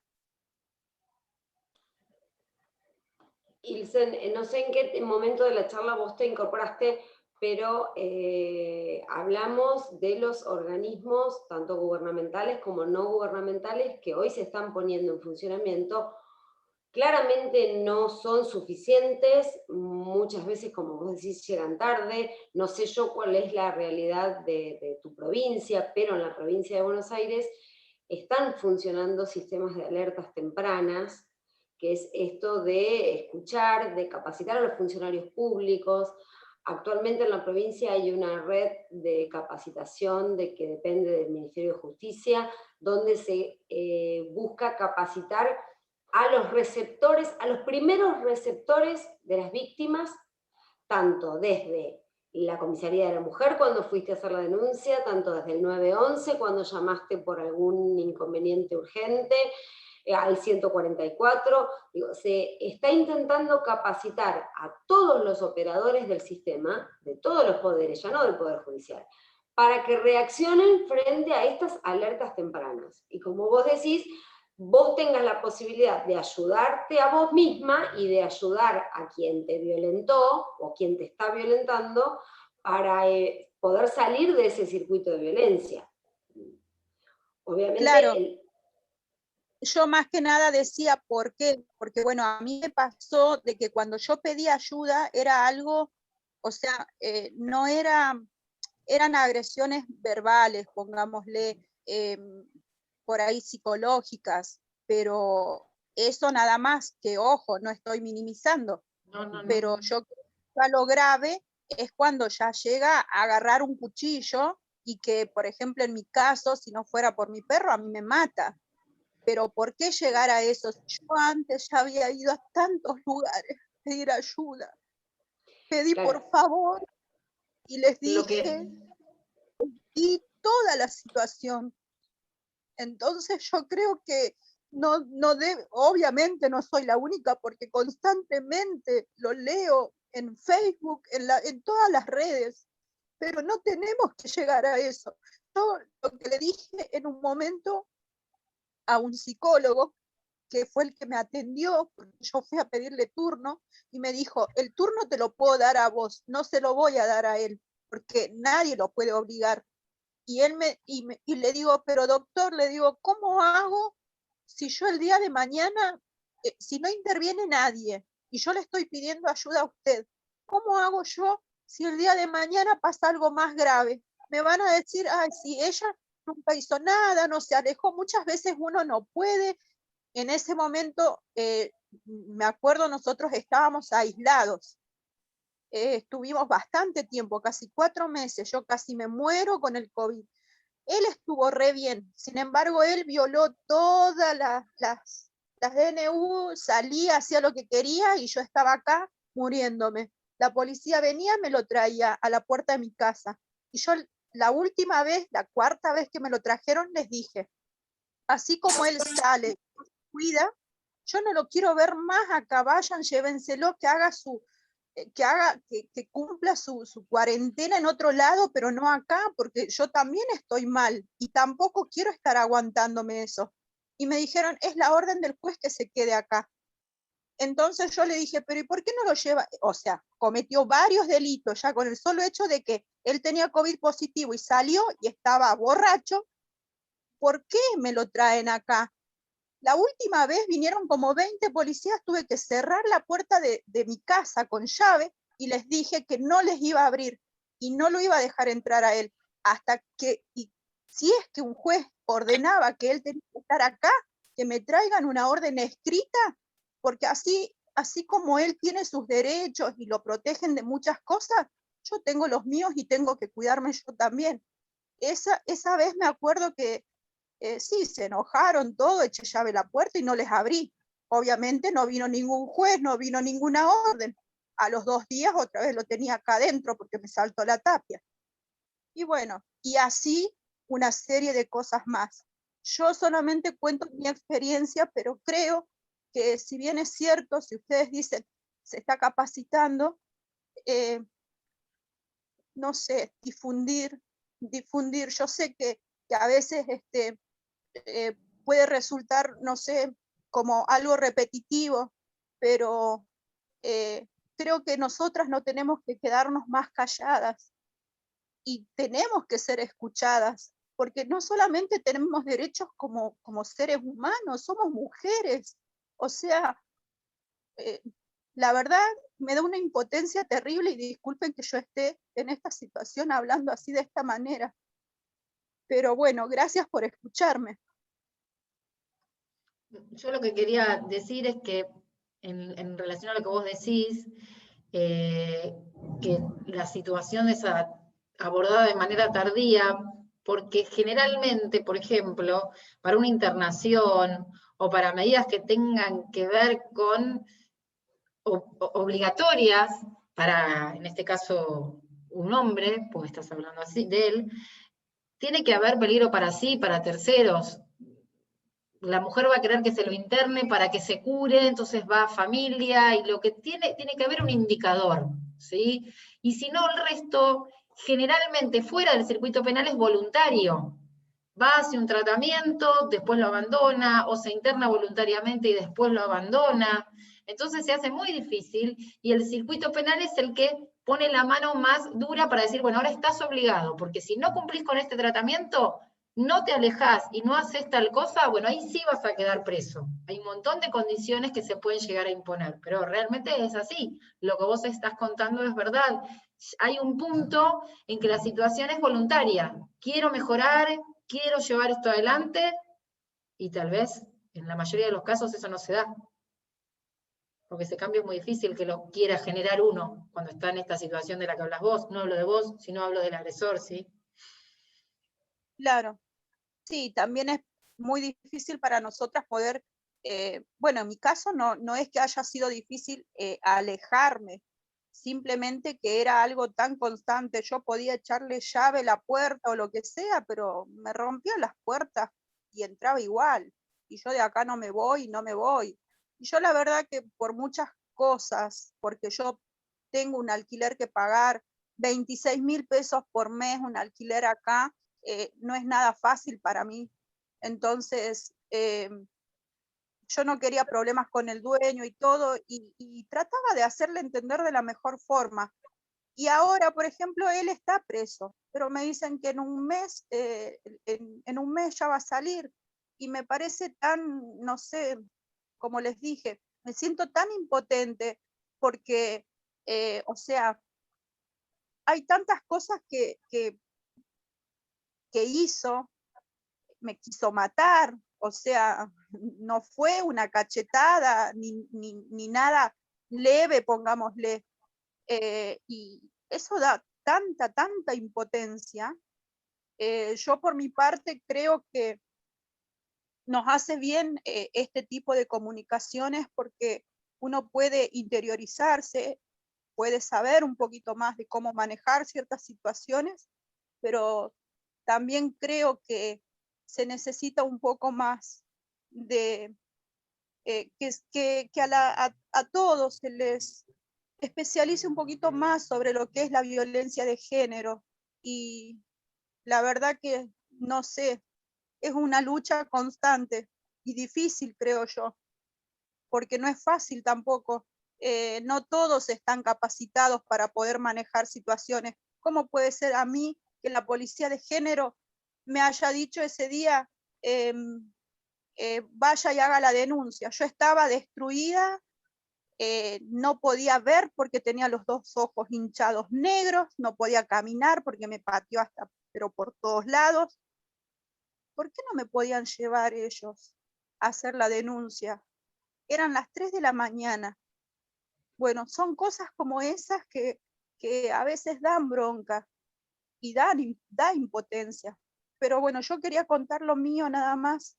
Y bueno, gracias por la respuesta porque, bueno, ahora sé que sí, es voluntario de la otra parte.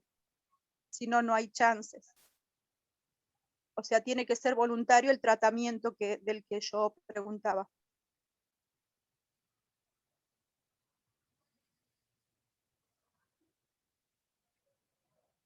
Gracias.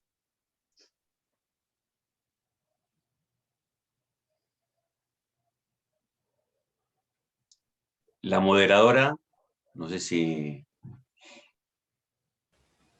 No podía desactivar mi audio. Ahí, muchas gracias, Ilsen, por participar. Rocío Martínez tiene la mano levantada.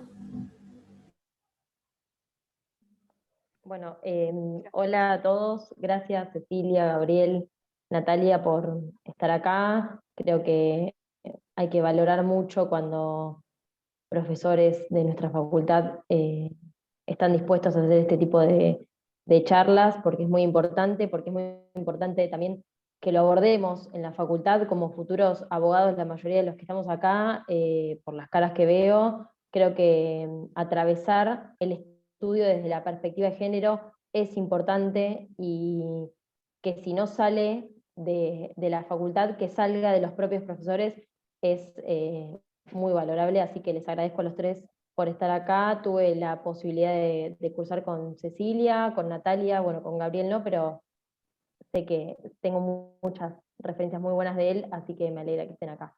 Yo les quería preguntar, más que nada, creo que va un poco a Natalia la pregunta y capaz a Gabriel, ¿cómo es que seguían la evolución de la persona que es denunciada en un caso de violencia de género, una vez que está detenida, su evolución, digo, psicológica dentro de lo que es el servicio penitenciario, si tienen charlas, si se ha hablado esto de, bueno, involucrar la perspectiva de género dentro de los conversatorios que se dan en las unidades penitenciarias y todo eso, como para que el fin de la cárcel sirva realmente y no sea solo algo que está escrito en la Constitución y nada más. Yo, si quieren, sigo desalentando todo. No, yo Fíjate, Gabriel, que voy a hacer algo más alentador que yo, no porque me lo lo que tires tengo tan para abajo, no me lo decir tires es tan abajo tremendo. no me lo tires tan abajo que nos Te baja lo el dejo a vos rating. porque lo mío era una bomba, sí. Mejor vos. Sí. No, yo soy un optimista del gol, así que ya le digo que no, en realidad soy un militante de derechos, activista de derechos humanos y judicial, así digamos que, por supuesto, la función uno es intentar de cambiar la realidad, ¿no? Porque, y realmente lo hacemos en cada una de nuestras funciones, digamos, ¿no? Cuando esa realidad se transforma en un papel o un expediente o un número y perdemos la humanización de ese espacio, es cuando nos transformemos en esa máquina burocrática que justamente es todo lo contrario a lo que intentamos de pensar, digamos, ¿no? Yo lo que digo es, hoy en día hay una situación de superpoblación carcelaria eh, y es más fácil, por lo menos la experiencia que estamos teniendo en los últimos años, es más fácil trabajar con masculinidades, ¿no? En este recorrido que yo les había dicho, aseguramos los derechos de las mujeres, justamente todo lo contrario a lo que le ocurrió pobre acá la primera pregunta, que fue un relato desgarrador de lo que vivió. Aseguramos los derechos de esa persona, aseguramos, digamos, de alguna manera el acompañamiento, la conexión entre todos los expedientes y ese tipo de contacto, que fue lo que les conté al comienzo. Y luego, en algunos casos, cuando los delitos son leves, podemos trabajar con los hombres y lo hacemos. De hecho, hemos logrado que en los últimos 2 años en los turnos pasaron 75 personas por estos cursos de masculinidades que organizamos entre el municipio, nosotros y en su momento la Secretaría de Derechos Humanos de la Nación. Y de esas 75 personas que pasaron por el curso, ninguna de ellas no solamente no volvió a tener un conflicto penal, sino que no volvió a tener un conflicto de género con la pareja que lo tenía, ¿sí? Entonces nos aseguramos el 100% de efectividad. Y para que deje de ser en su momento también una jipeada del juego de garantías 8, lo presentamos como una buena práctica en la Corte y lo avaló y lo puso como una iniciativa de buena práctica justamente para replicarlo en los demás jueces de garantías o jueces de paz que de alguna manera puedan llegar a esto, de involucrarse en el armado de la red, digamos, involucrarse, sentarse con los demás para ver cómo vamos a hacer para solucionar esto.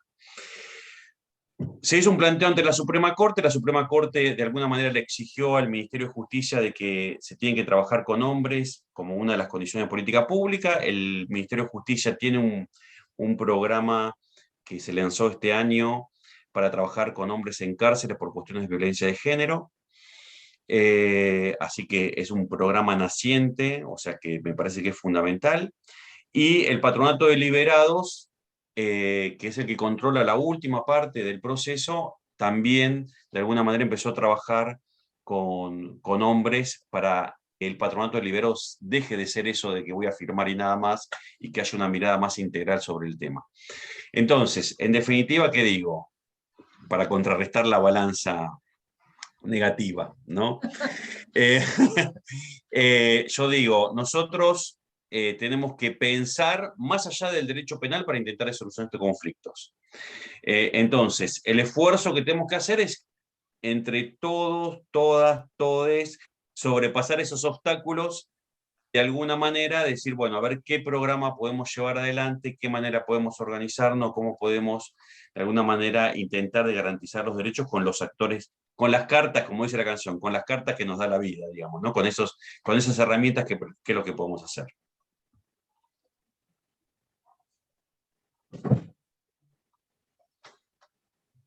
Está silenciada, Gracias, Gabriel. No, está. Gracias, Gabriel. Y nada, Nati, yo sé que a veces es duro decirlo desde la parte de la defensa, pero también te lo preguntaba a vos porque el que se vaya a dedicar a defensa, a mí me encanta esa parte y digo, bueno, también está bueno saberlo. A mí me apasiona y realmente me ha tocado trabajar siempre con grupos de personas que están muy preocupadas por el prójimo, ¿sí? Integramos una defensoría muy activa tratando de ayudar, porque les puedo asegurar que una vuelta es una pavada lo que les voy a contar, pero estaríamos juntados. En un momento teníamos en la defensoría hasta ropa y juguetes para entregar, y las situaciones son tan tétricas que la gente que venía con contexto de violencia de género o no, pero lo que es violencia de género hay muchos chiquitos porque las mujeres vienen con los hijos a ver cómo están qué va a pasar, entonces se iban con juguetes, con ropa, ya es como que no sabés qué hacer como para aportar un granito de arena, y te digo, lo que está haciendo Gabriel me parece algo maravilloso. Yo no tengo el poder, yo soy nada, el último eslabón de la cadena de la nada, porque un defensor, ¿qué puede hacer? Ya les digo, me llamaban por teléfono y yo trataba de no se peleen, por favor. Después de juicios orales, me ha pasado que me visitaban, tuve 2 parejas que me visitaban una vez por mes a la defensoría, y me venían a contar que estaban mejor, que esto, que el otro. Yo los recibo, los atiendo, no soy psicóloga, no soy psiquiatra, no tengo gabinete de nada, pero no se puede con todo, y realmente uno termina diciendo, ¿en qué punto puede ser útil? Porque no tenés posibilidad de gestionar nada. Y lo que vos decías, de la gente que está privada de la libertad, ¿qué es lo que podemos hacer? Y ojalá que se puedan implementar los cursos que dice Gabriel para gente privada de la libertad. No sé si Gabriel se refirió, estas 70 personas son personas libres que están yendo a cursos de capacitación, pero sería algo espectacular poder brindar esos cursos dentro de la unidad carcelaria. Muchos de mis defendidos piden psicólogo, piden psiquiatra, y no lo tienen. Entonces, no todos quieren esa ayuda, pero muchos sí quieren esa ayuda. Y también nosotros se las recomendamos, pero hasta con un enganche de, vos después vas a pedir un beneficio, y para ese beneficio tenés que haber evolucionado en el régimen, tenés que tener buena conducta, concepto, anotate en las tareas, fíjate, porque hay un montón de secciones, sección de educación física, trabajo. Bueno, estaría muy bueno que en estos casos se den cursos dentro de la unidad, como para poder concientizar, emplear el tiempo que la persona está privada de la libertad, para que tenga nuevas ideas, para que tenga nuevas herramientas para cuando salga. Pero eso sería espectacular. Pero yo les digo, lo que pasa con mis defendidos es que realmente muchos no tienen ni el turno con el psicólogo. Sigo con un bajón, perdón, Rocío, perdón, y perdón, Gabriel, me voy a trabajar con vos, pero soy un bajón vivo. Es que igual no, por eso te lo preguntaba, y más allá de que tal vez no era tanta competencia de Cecilia, y era para ustedes dos, a mí me interesa saberlo, porque también que a ustedes lo planteen, más allá de que no se los otorguen, es un avance, y es bueno escucharlo, más que nada por los casos que escuchábamos recién de la compañía anterior, que contó su situación y todo, entonces que ya desde la Defensoría tengan esa idea, por más de que no se dé después, y sabemos que no se da, no por culpa de ustedes, es lo que decías vos sos un eslabón, no se da porque hay gente más arriba que no permite que se dé, pero que ya desde ustedes esté la idea pensada, puede ser que más adelante, en un futuro, lo veamos y se dé desde otra realidad, creo yo. Así que gracias. Bueno, ahí pidió la palabra Roberto Rubio, ¿puede ser? Justo se me salió de acá de la pantallita. Sí, hola. No, quería decirle a Ilsen que por favor no se quede con lo que nos dijo, de que dentro de un mes va a salir su agresor y ella lo va a tener que recibir en su casa. Que hable con el juez, que hable con el fiscal, que hable con alguna autoridad, porque ella no tiene que recibirlo en su casa. Y no puede obligarla ni el juez, ni la policía, ni nadie a recibirlo en su casa. Ella tiene el derecho a vivir una vida libre de violencias. Y entonces perdón que interrumpa, chicos, perdón. Soy una desubicada, pero la van a hacer vivir con el violador, porque tenemos gente acá que ha estado hostigada a la víctima, con Nemesio, por ejemplo. Tenemos casos, no, gente, perdón que sea tan irrespetuosa, pero lamentablemente tenemos que ver cómo vamos a darle una solución a Ilsen, porque esto, la justicia nos entrega a los violadores. Perdón que interrumpa, perdón. Pero por eso mismo lo digo, de que yo me escandalizo de pensar de que puedan estar pasando estas cosas, pero el Poder Judicial no puede devolverlo a tu casa, Ilsen, de ninguna manera. El Poder Lo Judicial que pasa es que parece que Río Grande es tierra de nadie. Necesitamos ayuda en tierra de nadie, chicos, porque ya no se llama, perdón, vuelvo a insistir, estoy totalmente sacada hoy, porque tenemos 2 prófugos. Tenemos todavía una cámara Gesell que no se sabe cómo va a ser el lunes. Tenemos un muerto y todavía tenemos víctimas que todavía no sabemos si la podemos tener vivas. Tierra de Río Grande es tierra de nadie. Chicos, ¿cómo podemos hacer, Dios santo? No lo puedo creer lo que estamos pasando. Bueno, pero háganse ver, háganse públicas, reclamen, fórmense uniones entre ustedes. Hay muchos modos de lucha. Lo cierto es que eso que vos estás contando ahora tampoco nos parece increíble y tenemos que, o sea, alguien tiene que hacer algo porque eso no corresponde. Tienen derecho a su favor. No sé, me están hablando de malos funcionarios. Bueno, tendrán que también hacerse cargo de los funcionarios que están haciendo eso. Pero lo cierto es que no pueden las mujeres de Ushuaia o de Río Grande o donde sea estar viviendo lo que ustedes cuentan que están viviendo. Entonces, si no lo pudieron hacer hasta ahora, empiecen desde ahora y por favor no permitan que esas cosas continúen sucediendo. Muchas gracias. Bueno, disculpen, yo también voy a interrumpir. Lo que dice la compañera es tal cual. Bueno, acá en Tierra del Fuego son 3 departamentos, Ushuaia, Tolwyn y Río Grande. Y la verdad que es una vergüenza total. Yo no sé, obviamente yo mucho de leyes, no sé más que me pude interiorizar en lo que es violencia de género, pero no entiendo el por qué a los violadores y a los golpeadores los dejan entrar por una puerta giratoria. O sea, si a mí me pasó esto, que casi me mata, me abusó también, o sea, hizo un montón de cosas que están en mi denuncia y todo se manejó mal desde el primer momento. Me indigna también el hecho de cuando hay menores de edad. Yo le dije una vez a un juez, ¿qué pasa con esta persona? Había denunciado a una yo anteriormente. ¿Qué pasa con esta persona si hoy yo le estoy diciendo a usted que esto me pasó a mí, nadie me escuchó, nadie me escuchó, no me querían tomar denuncias, me tuve que venir a fiscalía y exigir y plantarme para que me tomen una denuncia contra una ex pareja, Coronado el apellido, y le dije, el día de mañana va a haber otra víctima. Y eso, o sea, ¿quién se va a hacer cargo de eso? Y resulta que después, a los meses, abusó de su hija, o sea, de su propia hija. Ese es un claro ejemplo de lo que yo le estoy diciendo. Pero, ¿qué pasa?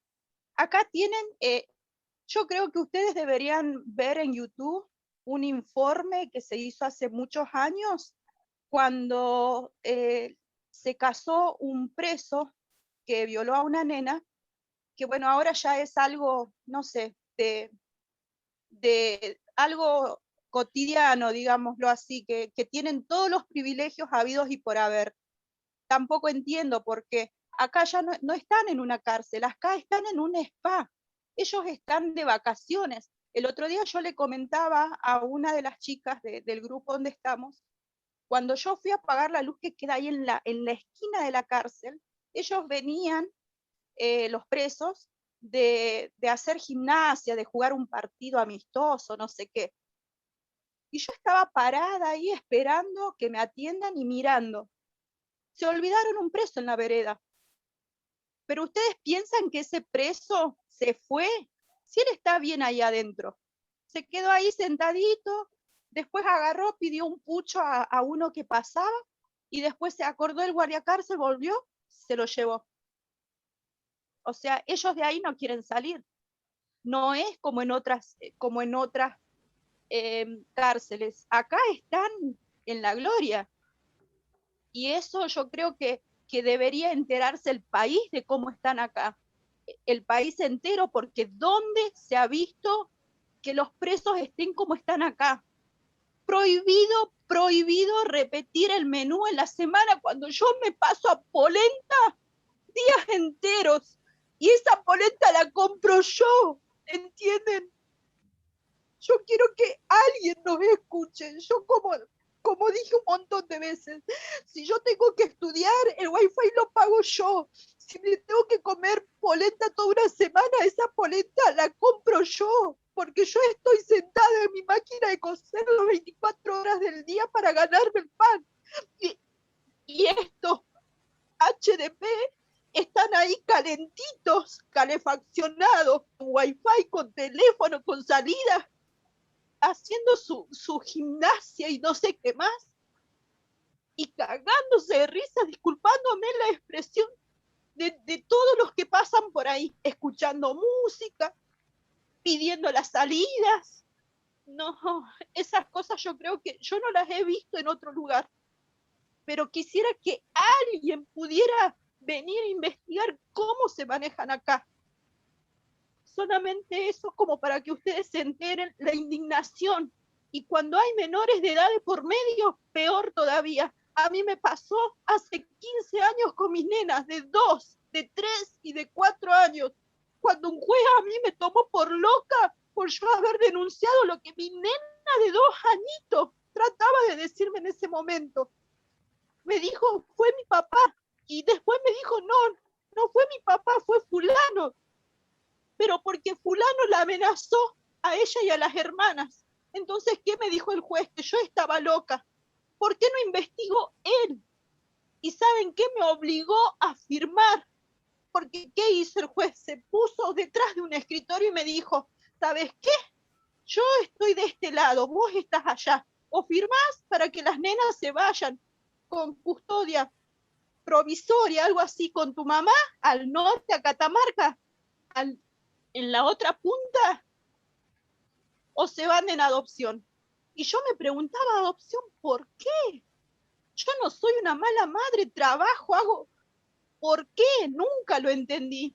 Y lamentablemente, una persona como yo que trabaja y vive el día a día no tiene para un abogado. Bueno, eso también les quería contar. Bueno, gracias, Ilsen. La idea es poder hacer preguntas generales, así que si alguien más tiene alguna pregunta, para que no se haga muy extenso y que todos podamos participar. Así que nada, si alguno o alguna más tiene alguna pregunta general sobre los temas que estuvimos hablando, puede prender el micrófono y preguntar.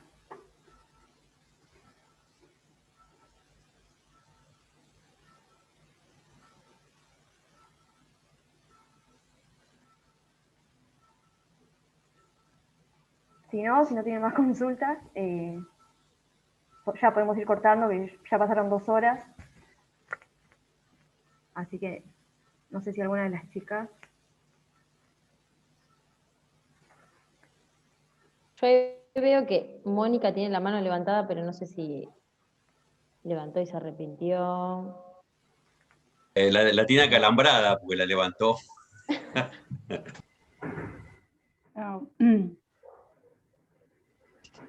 Buenas tardes, muchas gracias. Bueno, me conmovió mucho el testimonio de la mamá de Río Grande. Yo soy acompañante de Madres Protectoras de Zona Sur, aquí en la provincia de Buenos Aires. Quería preguntarle, porque conozco la experiencia del doctor Vitale respecto a los dispositivos con el Ministerio de, con la Secretaría de la Mujer y Diversidad de Lomas de Zamora, y también acerca de la posición que tuvo la Corte respecto a estos dispositivos que me parece que son muy, muy saludables y que son muy alentadores en términos de lo que uno pretende para esta deconstrucción de la que hablamos respecto a los varones violentos. Quería saber si había otra experiencia en otros distritos. Yo vivo en San Vicente, no. La primera vez que conocí de estos dispositivos fue a partir de esta que leí, que contó el doctor Vitale en algunas bibliografías que yo pude leer, a partir de algunas también capacitaciones que estoy tomando. Y si no se están repitiendo en los otros distritos, con los otros municipios, ¿por qué está ese vacío? Que sería muy bueno que pudieran ocurrir en general, digo, para que esto no sea una experiencia nada más por una decisión de un juez que ocurre en el partido del Doma de Zamora, sino que se pudiera ver en otros distritos, en otras regiones. Gracias. Bueno, yo también, digamos, ¿no? O sea, me parece que el relato de acá de la compañera de Río Grande, de Ilsen,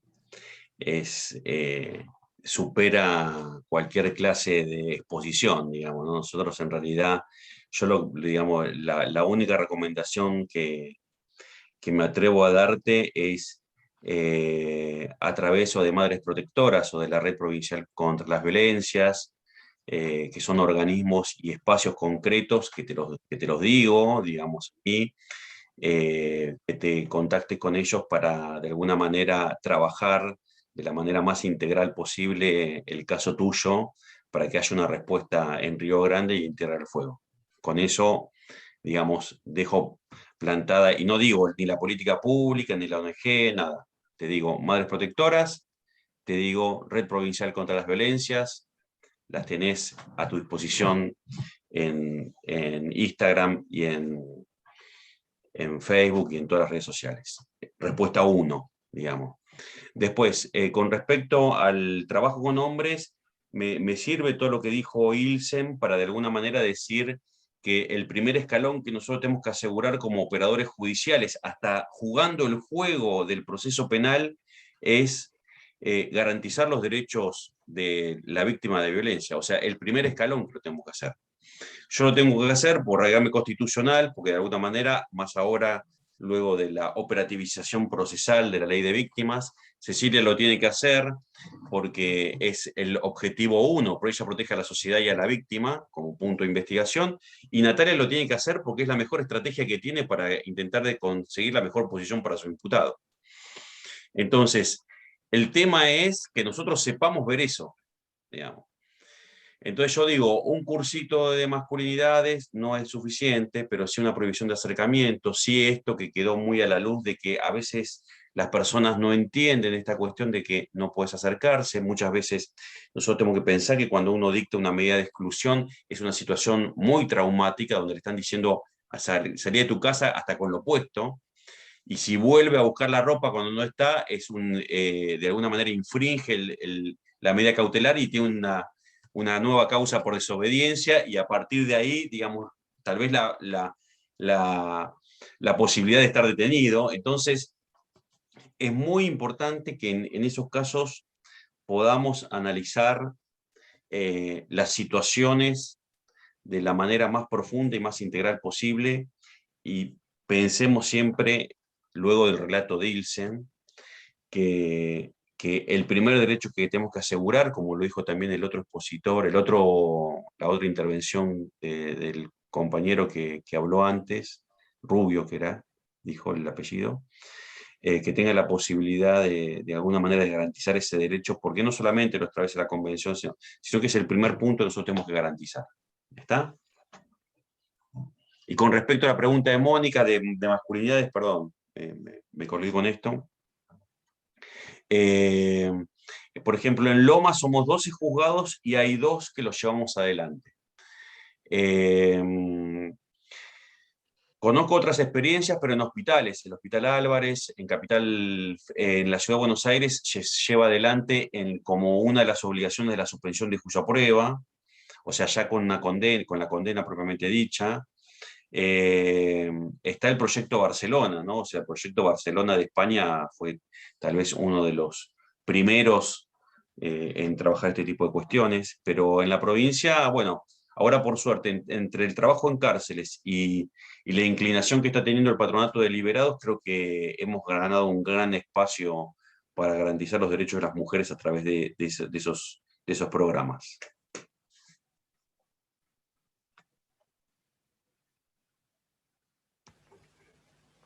Muchas gracias. Muchas gracias.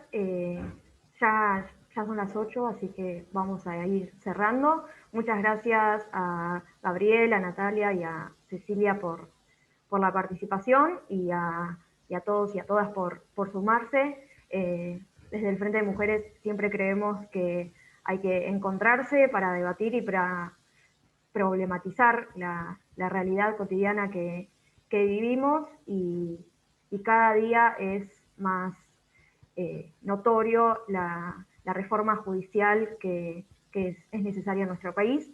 Así que ojalá que con trabajo, con militancia, se pueda lograr para que todos los derechos de todas las personas sean garantizados y que para que de una vez por todas se pueda democratizar mucho más todo este aparato del Estado. Así que muchísimas gracias a todos y a todas.